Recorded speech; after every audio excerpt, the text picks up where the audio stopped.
Alors salut à vous et bienvenue sur la chaîne YouTube Moula Causé et le blog Moula Causé. Comme vous le savez, ce mois de juin a été consacré aux étudiants en fin de cycle. Et pour cette dernière interview, je me suis dit que ce serait intéressant de se pencher sur la vision de l'autre côté du banc. Très intéressant dans ce cas-ci.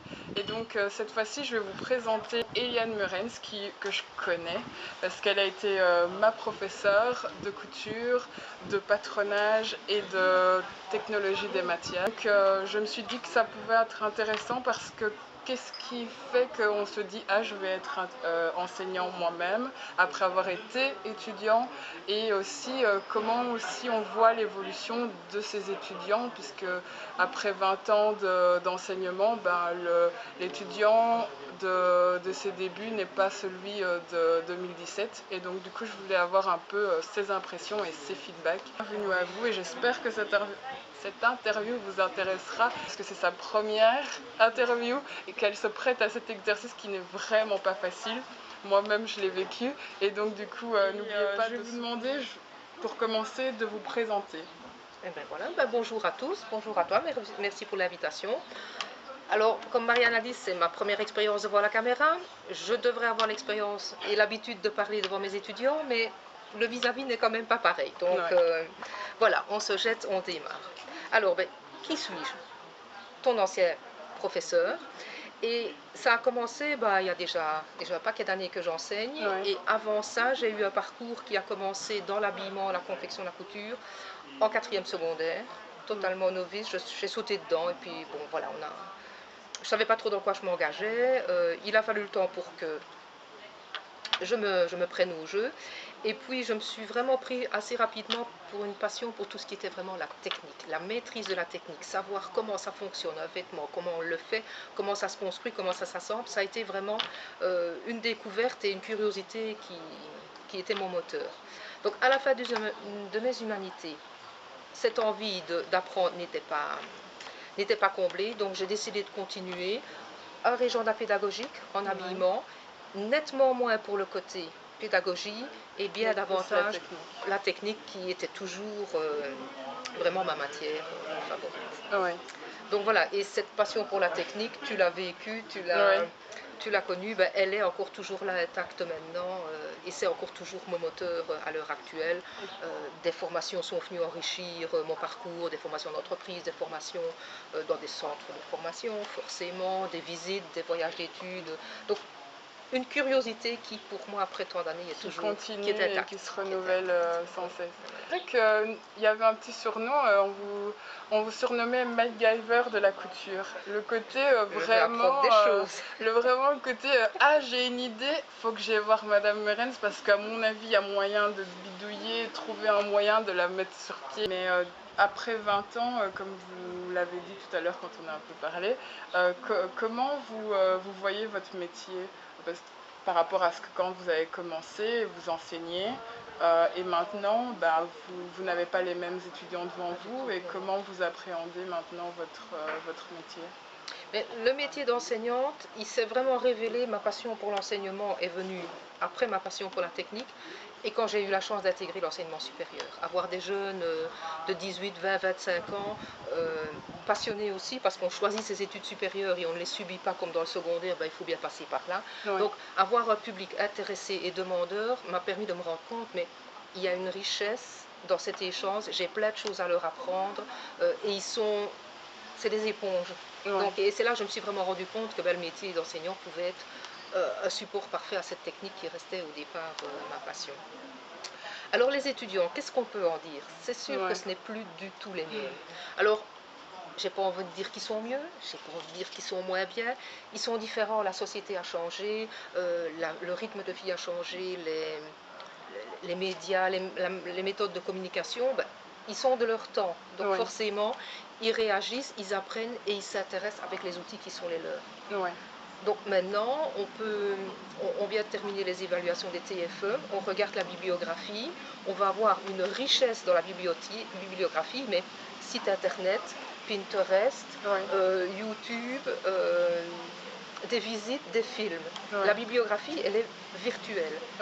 Au début de l'enseignement, nous avions des bibliographies de livres. Oui, Voilà, un étudiant ne pousse plus la porte d'une bibliothèque oui. parce que tout est sous sa main, Oui, autrement. tout est dans Donc il n'est pas plus l'ordinateur. curieux, il n'est pas moins curieux, il est curieux différemment. Oui, Et je pense que c'est surtout là que ça se marque, parce que l'étudiant qui nous arrive à 18 ans, 20 ans, il a choisi d'être là, il a envie d'apprendre.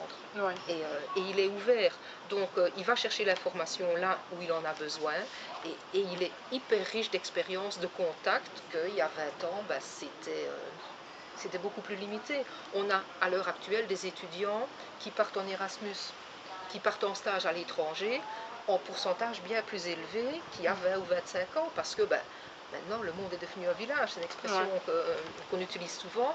Et ben, ils partent à l'autre bout de l'Europe, ben, ils font un saut de puce, ils reviennent.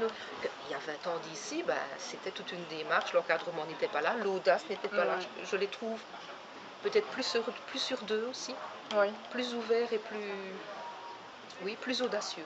oui. Ça, c'est quelque chose qu'on remarque. Maintenant, c'est pas une généralité, ils sont pas tous comme ça, ils sont pas tous en Mais partance, c'est mais aussi peut-être aussi rien que déjà le fait de choisir des études artistiques, manuelles, qui nécessitent déjà un côté un peu par rapport au métier dit plus classique où on doit être un côté un peu plus affirmé, puisque non seulement par rapport à la famille, souvent il y a ah ouais, mais est-ce que tu es sûr que ça c'est porteur?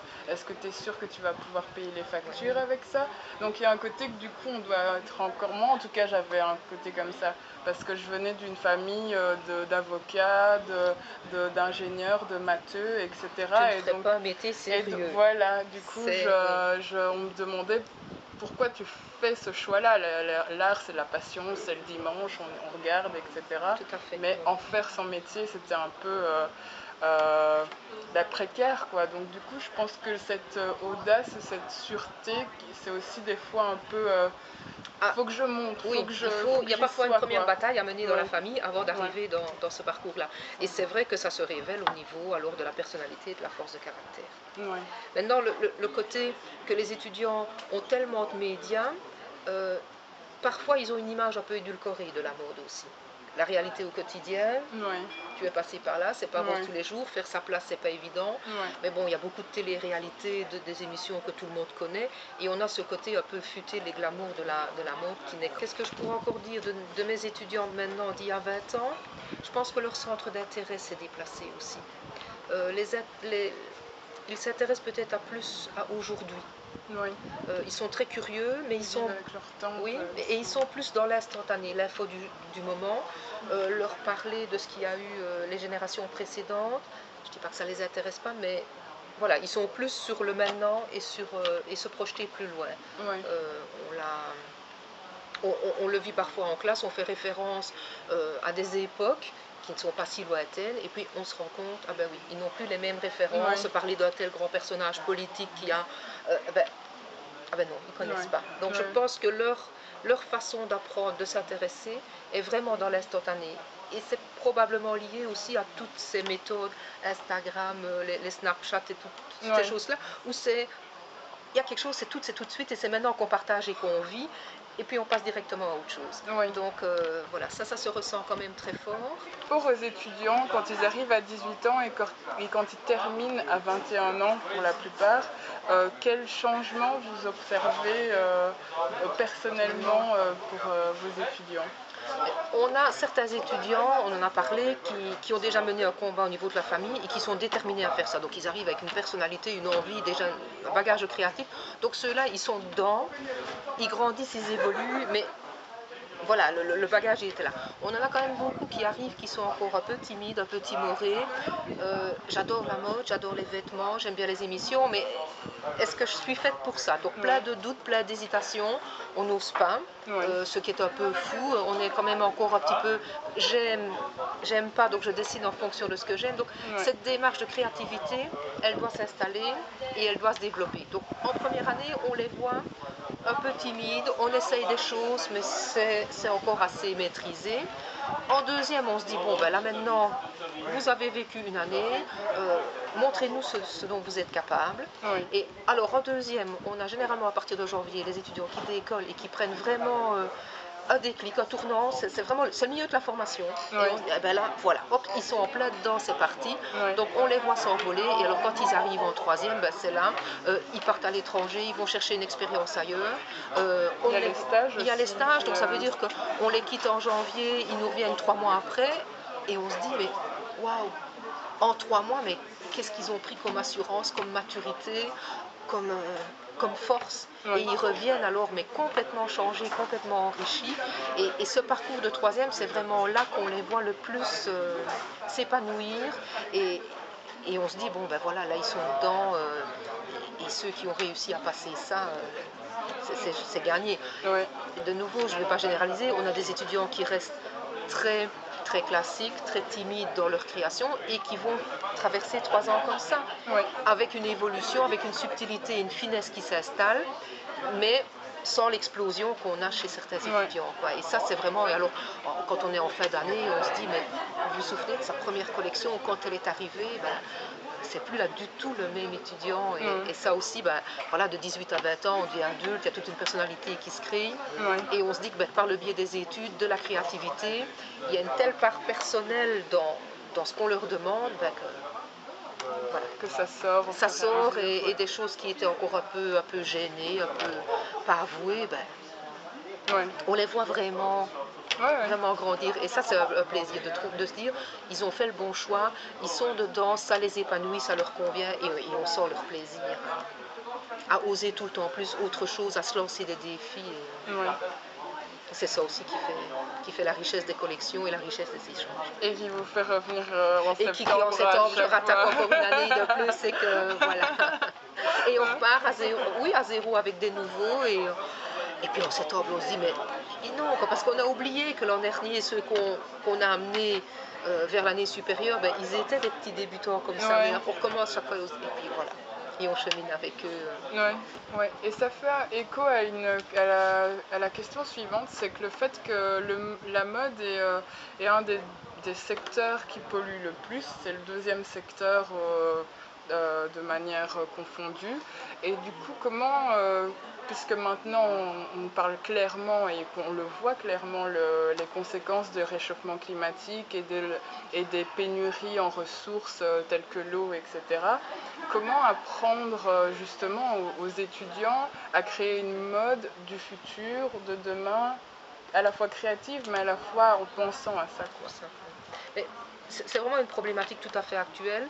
Et cette actualité nous sert dans nos cours. Donc on en parle maintenant quand même beaucoup. Il y a 10 ans d'ici, ben, c'était vraiment les précurseurs, les convaincus de l'écologie et de l'humanité qui s'intéressent à cette problématique. Maintenant, les jeunes ne peuvent plus nous dire, je ne suis pas au courant, je ne savais pas. Oui. Donc ça nous aide énormément dans les cours, parce que ben, on n'est pas les vieux ringards qui racontons quelque chose de pas marrant, on est vraiment dans l'actualité. Alors il y a des cours qui s'y prêtent évidemment beaucoup mieux pour aborder le sujet. Évidemment les cours de stylisme. Oui. Ça c'est vraiment la première base d'inspiration. Des concours sont donnés aux étudiants pour défiler customiser moi, où c'est vraiment redonner un deuxième cycle de vie à des vêtements existants.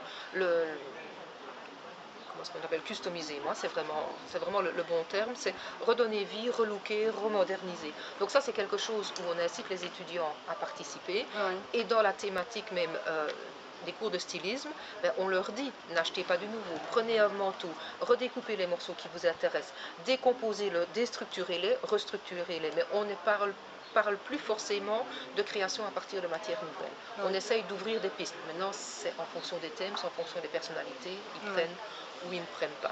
Donc voilà, ça je pense que c'est vraiment le cours où on peut leur en parler de façon très concrète, les amener à des décisions concrètes. Et puis alors de façon un peu plus abstraite, ben, technologie des matières. Moi je leur parle de la culture du coton, la quantité de pesticides, la quantité de litres d'eau. Je les invite à aller chercher sur internet puisqu'ils sont tout le temps dessus, aller voir les photos de la mer d'Aral. Certains y vont, d'autres n'y vont pas et qui me disent mais madame c'est effrayant ce qu'on a vu sur internet. Ben, voilà, et alors une discussion peut s'engager. certains vont se dire, bon, c'est loin, c'est pas. Mais d'autres sont sensibilisés à ça. Ils vont nous demander, oui, mais alors le coton bio, le coton éthique, est-ce que ça existe? Où est-ce qu'on peut le trouver? Ouais. Donc on essaye de trouver des réponses. Maintenant, c'est pas encore, on ne peut pas pousser la porte du premier magasin de tissu, on ne trouve pas. Ouais. Mais voilà, la machine étant en marche, on constate que des grandes chaînes ont maintenant un tas de vêtements ou une gamme de vêtements en coton bio, coton éthique. Donc c'est en route. Oui. Et du coup, ça fait un peu transition avec le côté génération instantanée. Du coup, il va falloir un peu à la fois être dans l'instant, mais aussi penser à la suite, Oui. quoi. Et donc là, c'est important de les conscientiser et d'aussi leur montrer que c'est une problématique porteuse, puisque justement, il y a un niveau de créativité Oui. qui peut être... C'est clair que les démarches qu'ils vont entreprendre en tant que créateurs maintenant, c'est moins pour eux que pour la génération suivante. Ouais. Mais c'est une démarche qui doit maintenant s'ancrer dans les mentalités. Et je pense que les cours de marketing aussi ont un grand rôle à jouer là-dessus, sur cette ouverture d'esprit à autre chose, leur dire que les niches de création, ce n'est pas le tout de suite, le vêtement qu'on achète à 3 euros dans les grands magasins que tout le monde connaît et que dès qu'on n'aime plus, on jette 2 semaines après. Donc on est au niveau du marketing aussi dans une réflexion. On entend que les magasins, il y a une période où toutes les 6 semaines on sortait une mini capsule. Ouais. Maintenant ça s'étire, on revient à des choses un peu plus constantes. On parle énormément de slow fashion. Oui. Donc tout ça est en train de se mettre en place et je pense que le professeur de marketing a vraiment là un créneau à creuser sur cette toute nouvelle niche de production, des niches de consommateurs Oui. qui sont un peu plus sensibles à Et ce genre. aussi, parce que je rebondis à ce que vous avez dit tout à l'heure, parce qu'il y a le fait aussi que des fois, quand on arrive à 18 ans, on se dit oui, je veux être styliste. C'est un peu un métier justement parce qu'on est dans les réseaux sociaux et qu'on se dit ah, il doit être comme ça. Et donc... Le parcours complet qu'ils ont à Elmo leur donne un aperçu de tout ça, parce que le défilé, oui, c'est 2 heures de magie, mais les étudiants prennent part à la construction de ce défilé, donc ils savent, le défilé, ils le vivent dans les coulisses, ils ne le vivent pas sur le podium. Donc ils savent que un mannequin, on en prend soin, il vient autant d'heures à l'avance, il faut le coiffer, il faut le maquiller, il faut de la tendance, il faut de la rigide. Donc on essaye de montrer à l'étudiant que la mode, ce n'est pas que quand on est sous les feux des projecteurs, et que le travail ne s'arrête pas quand on a fait ce show-là, c'est qu'après, il y a toute la partie quand même commerciale et qu'il faut arriver à lui donner vie derrière. Donc le défilé, c'est la cerise sur le gâteau, c'est l'apothéose d'une année, mais c'est un instant magique, mais très court par rapport à tout le travail en amont qu'on leur demande et tout le travail derrière, où là, c'est la vie professionnelle qui les attend. Ouais. Et je suis vraiment contente de vous avoir interviewé et j'espère que ça vous a plu aussi d'entendre toutes ces questions que j'ai posées et que moi-même je me dis, après avoir été étudiante, ça m'intéresse de me dire qu'est-ce qui fait qu'on se dit je vais apprendre à d'autres jeunes adultes à devenir créateurs. C'est presque pas un métier, c'est une vocation, c'est un métier de passion. Et l'échange enseignant-étudiant, il fonctionne, mais à 100%, c'est d'une richesse inouïe à partir du moment où les deux sont passionnés et les deux ont envie de travailler ensemble pour évoluer. Et alors là, c'est un vrai bonheur d'être en classe parce que il y a une question, il y a une réponse, et qu'est-ce que tu penses, et tu ferais bien ça, et alors il y a une émulation qui se crée, mais le tout c'est vraiment dans l'envie et la passion. Ouais. Et ça c'est chouette, peu importe les jeunes et la génération. Mais Cette curiosité, cette envie d'apprendre, oui. c'est la passion, il n'y a rien à faire. On ne peut pas dire que je vais créer, je suis créateur de 8 à 10 et puis Voilà, après journée, non. exactement. Le Pour vrai l'avoir créateur, vécu, il dort, il voilà. vit, il mange, il fait du sport, une image, un son quelque part. La création. C'est vraiment celui qui a la création en soi. Et alors là, il n'y a pas de limite, tout est possible. Et c'est là l'épanouissement, on le trouve. On en est récompensé chaque jour, chaque semaine en classe avec les étudiants. Et ça vous fait quoi après maintenant 20 ans d'enseignement de voir la réussite de vos élèves, parce qu'il y a certains de vos élèves qui ont construit réellement une carrière, soit super connue ou moins connue, puisque évidemment dans ces domaines-là, il y a beaucoup de créateurs qui ont une notoriété, mais qu'on ne voit pas sur les trucs un peu plus people, etc., mais qui sont quand même présents. Qui sont dedans et qui ont des postes vraiment très intéressants au niveau de la mode, à Paris ou à l'étranger. C'est une très grande fierté de voir les belles jeunes femmes qu'elles sont devenues, épanouies, heureuses, et quand elles nous disent, oui, ça a été dur, ça a été 3 ans difficiles, vous étiez exigeants, tout le monde, mais qu'est-ce qu'on est maintenant heureux d'avoir eu ce bagage-là, et nous, on est heureux de les voir prendre leur envol. Et oui, maintenant, tout ce processus, il est magnifique. Maintenant, il faut clairement dire, pas non plus mentir, il n'y a pas un si beau parcours pour tout le monde. Il n'y a pas non plus de la place sur le marché de l'emploi. Donc voilà, passer par Elmo, devenir styliste, n'ouvre pas systématiquement toutes les portes. C'est clair, c'est un métier dur, c'est un métier assez exigeant, avec des horaires pas faciles, un métier avec un tout petit créneau quand même. Il faut y trouver sa place, mais celui qui trouve sa place parce qu'il est passionné, parce qu'il s'est remué, on trouve un bel épanouissement. Ouais. Voilà, c'est une bonne conclusion tout ça. Et voilà, on arrive à la fin de cette interview. J'espère qu'elle vous aura plu. N'oubliez pas de donner vos impressions dans les commentaires ici en bas, de liker la vidéo et de vous abonner à la chaîne Moula Causé. Et merci à vous de vous être prêté à l'exercice de l'interview. Avec plaisir. Et voilà, j'attends impatiemment les retours de ma première expérience.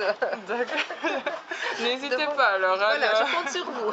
Et je vous dis à la prochaine pour une prochaine interview. N'oubliez pas que maintenant nous sommes en vacances et donc du coup ça va être un petit peu plus espacé parce qu'il faut que je prépare la rentrée avec les autres interviews, les autres thématiques à aborder, et donc il faut un petit peu de réflexion. Donc je serai un petit peu moins présente, mais je vous préviendrai des prochaines interviews sur les réseaux sociaux.